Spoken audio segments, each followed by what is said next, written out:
Hello everyone, and welcome to the lecture on multi-layer perceptron model. In this lecture, we'll build a sequential model for our MNIST dataset.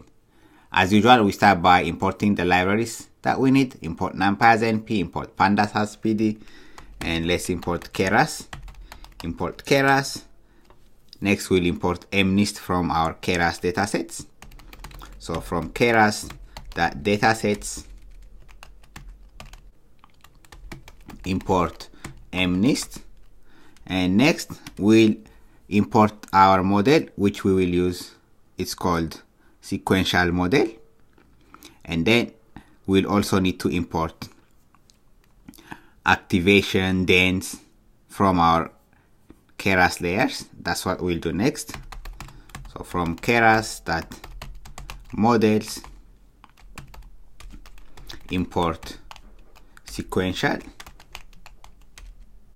That's the model that we'll use. And from Keras layers, let's import dense layer, our activation function. Okay, so dense layer means everything in one layer, all the neurons in one layer is connected to all the neurons in the next layer. Okay, and this is the activation function that we'll use. And from, let's also import nputils. We'll use certain functions in nputils. So let's import it from Keras.utils, import nputils.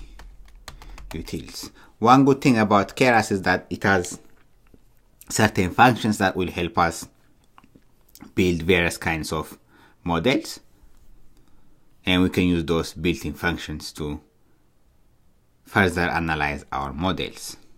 Okay, and if you are interested in reading more about any of this, you can always check out the documentation, keras.io. Okay, here we'll be building a sequential model, and it's one kind of model where we have a linear stack of layers. Okay, let me go back to our Jupyter notebook. The first thing we'll do is load our datasets, our training and testing datasets. So our dataset, I have saved our dataset in this path, and then what we'll do is use the MNIST load data method to load our dataset. And as we saw before, I will save it in the following four variables: xtrain, ytrain, xtest, and ytest. Xtrain, ytrain, and then we have xtest, ytest. So MNIST load underscore data, and then we'll pass the path, which is MNIST.pkl.gz.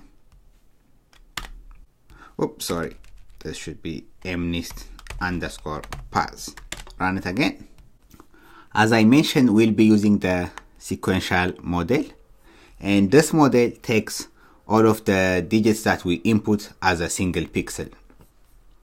And if you remember, the shape of xtrain is 60,000 by 28 by 28, right? xtrain.shape. But the sequential model does not accept two inputs for our pixel. So what we need to do is reshape this to make it a 1 pixel input. So instead of 28 by 28, we'll convert this to 784. Okay, that's the same as 28 times 28. Okay, let's reshape our datasets next. So for our xtrain, we'll take our xtrain dataset and then reshape it to make it 60,000 by 784.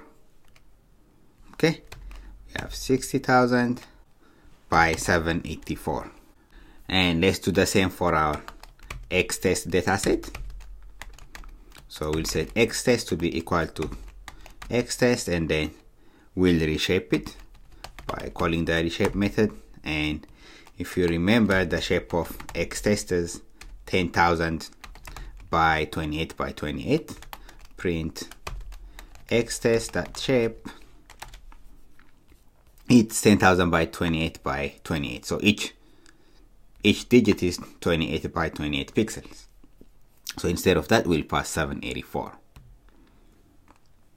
Okay, let's do that. 10,000 by 784. And again, our training dataset consists of 60,000 samples, and our testing dataset consists of 10,000 samples. Okay, now that we have reshaped our dataset, if we try to check,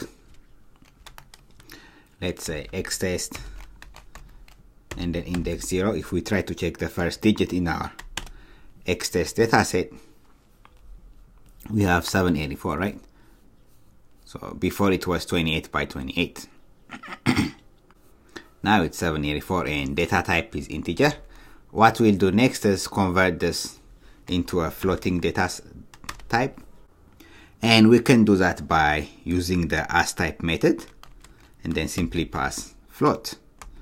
So let's take our xtrain dataset and then we'll say xtrain dot asType, and then we'll cast it into a floating number.